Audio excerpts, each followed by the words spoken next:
Hey now, and good morning, PASW staff, clients, and friends joining us for a Wednesday class. We're halfway through the week, but we had a day off on Monday, so that still counts, I guess. Yesterday we looked at the Ten Commandments and Moses parting the Red Sea, or Charlton Heston parting the Red Sea, and get that into me by today. It's going to be very exciting to see on Friday. We're going to look at a jazz musician, not just a bass player, a real innovator. I've been wanting to do this gentleman for a long time. I know I always say that, but I have a lot of excitement, and there's just so many people that it's important for us to talk about. He's definitely one of my idols, and I really fell in love with him in high school. And I'll talk about how he changed my life later. But let's first get to know who I'm going to be talking about. Today we're going to be looking at the composer and jazz musician, Charlie Mingus.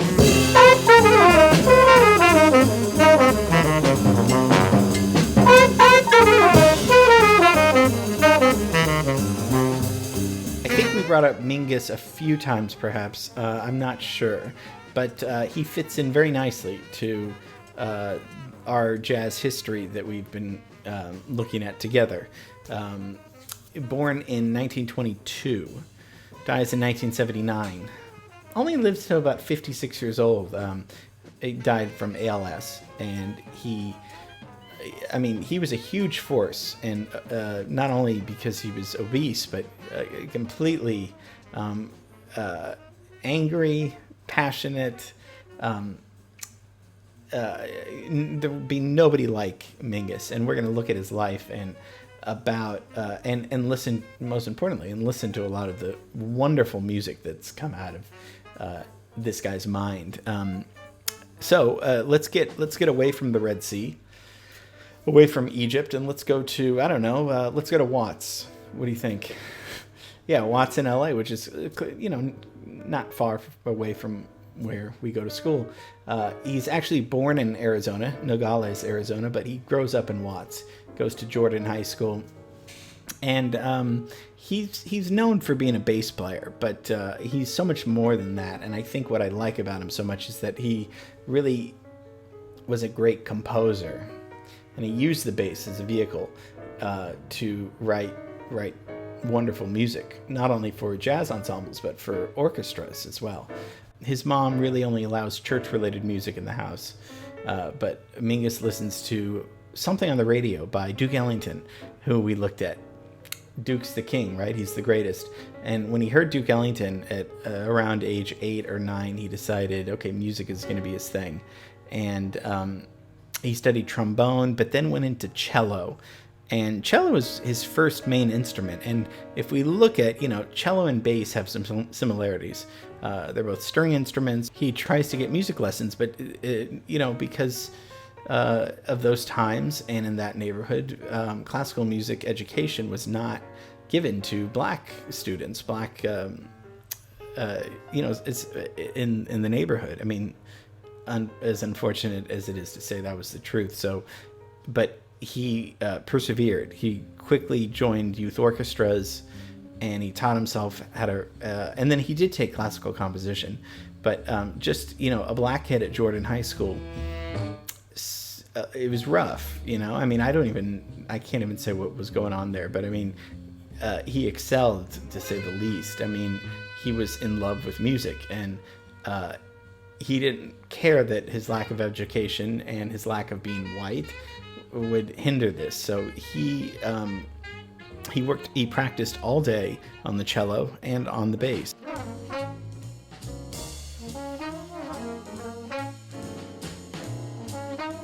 He gets out of Watts, though, because, where is most of this jazz music happening? In the 40s and 50s, all of jazz, all of bebop, all of the stuff we've been talking about is all in New York City. That's where he's going to go. And he's going to meet up with people that we already know. He's going to meet up with Charlie Parker, and he plays with Charlie Parker, and he's going to meet up with Miles Davis. Let's get a timeline up here. You see Duke up there. You see, Django Reinhardt's, in Europe, and he's before this, hundreds of years past Mozart and Beethoven and people we've looked at. And he's going to be really playing and composing a lot of music in the 40s, 50s, and 60s. But he's playing with Bud Powell, who we did a class on, the genius pianist, and even Duke Ellington. He's getting to play with his idol. And he's playing bass in these ensembles and these things, but he quickly develops a jazz workshop where they are allowing experimentation in this workshop. Not only freer and longer solos, but also he was a much better soloist, and I don't mean jazz soloist on the bass, although he was terrific on the bass. He's becoming a leader, and usually you don't have, when you see a leader of a band, usually it's the singer, right, or the guitar player, or the piano player even. You don't see a bass being the leader. I don't know why, because if you took out the bass, the music would be very empty. It wouldn't sound good. But his force on the stage, his force with the ensemble, with his presence and with his playing, I mean, he was so good that he wouldn't use a piano player many times. And that's really hard because piano gives you harmony, right? It gives you the chords. Bass can only play one note at a time, but he's playing the bass in such a way where the soloists don't really they can hear the harmonies that he's playing. And the walking bass pattern lines, they're going by so fast, and it's not just random notes, boom, boom, but he's outlining harmony just like a piano player would with his left hand going up and down the bass. That's already crazy.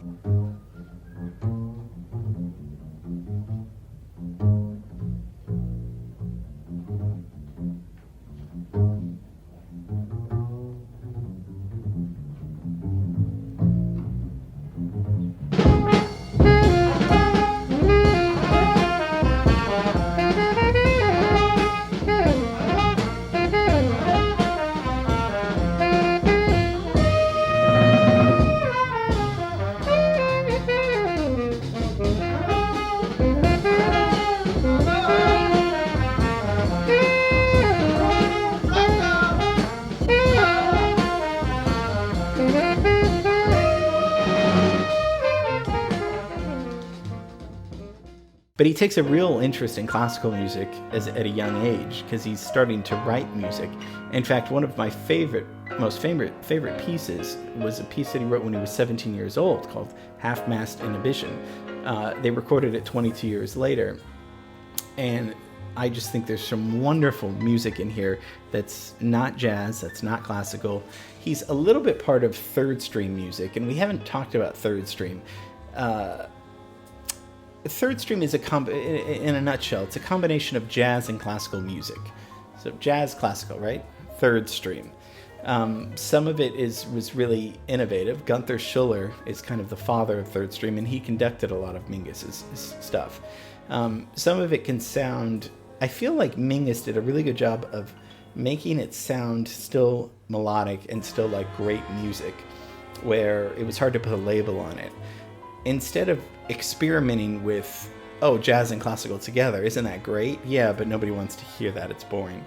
He really put this together where it was like, well, wow, you really do hear the colorful harmonies, the melodies coming out. It was still music, and that's why I think he transcended jazz music.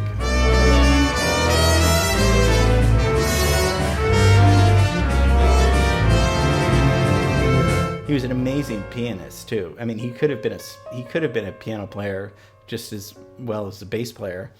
His piano solo album is just beautiful. I mean, it's just him all on solo piano, and he sounds just as good as other pianists. And you can hear his melodic compositions. A lot of them are standards. A lot of them are his own original compositions.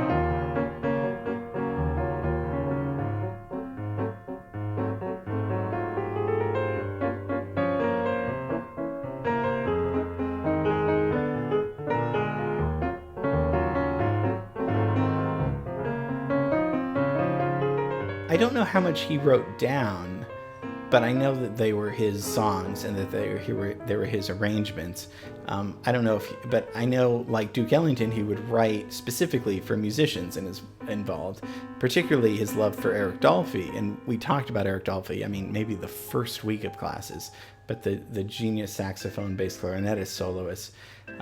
who also wrote music, but he would write, and so he'd have a big band, but instead of writing alto 1, alto 2, trumpet 1, trumpet 2, that's how you do it in a score, he would just write the names on top, because he would know exactly how they would sound, who would play this, but they were playing his arrangements. And in 1956 he comes out with Pithecanthropus erectus, and this is one of his first big works as a band leader, as a composer, as somebody who's not just playing jazz standards, which is traditional. We have Bill Evans' trio. They're playing traditional, not harmonies, but traditional songs with the melody, soloing, and then the melody again. Those are the tracks. Mingus is doing way freer things, but still keeping track of what his audience wants to hear. Still being very much...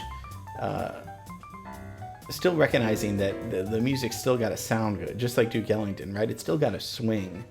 It's one thing to be a little experimental and stuff, but it's still got to have that really good music. So he's infusing one of those words, hard bop jazz. We looked at hard bop with Lee Morgan, and modal jazz with Miles Davis. With gospel music he's incorporated in, and blues he's doing, and also Mexican folk music. I mean, listen to this.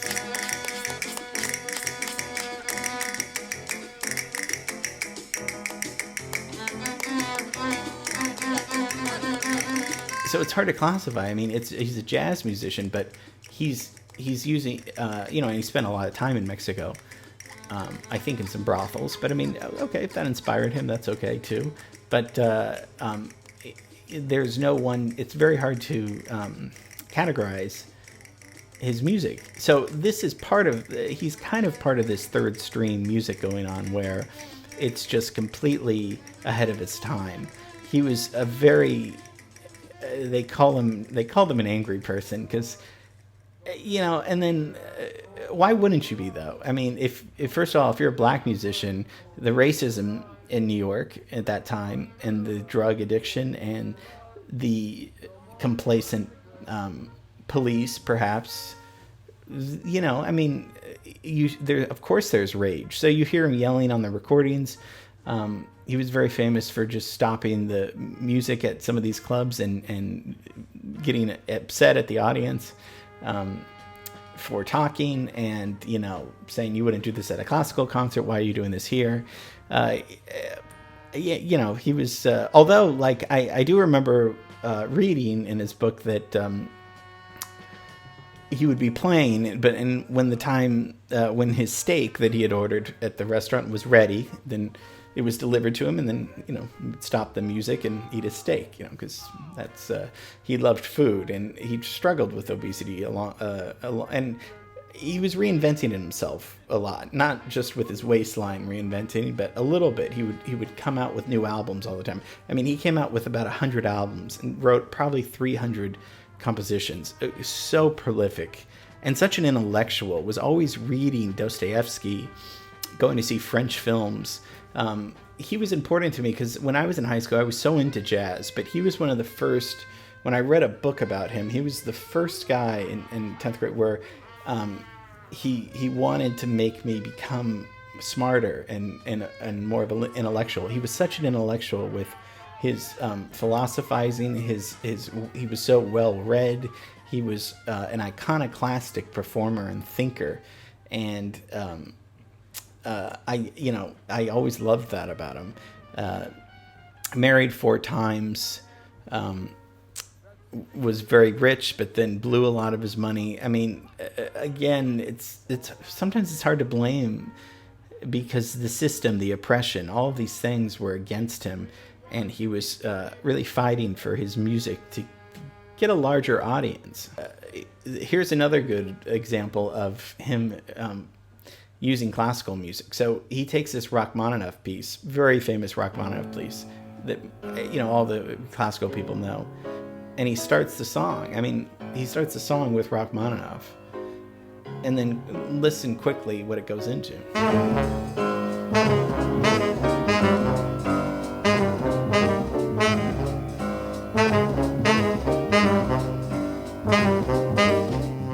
It goes into Jerome Kern's All the Things You Are, which is a jazz standard.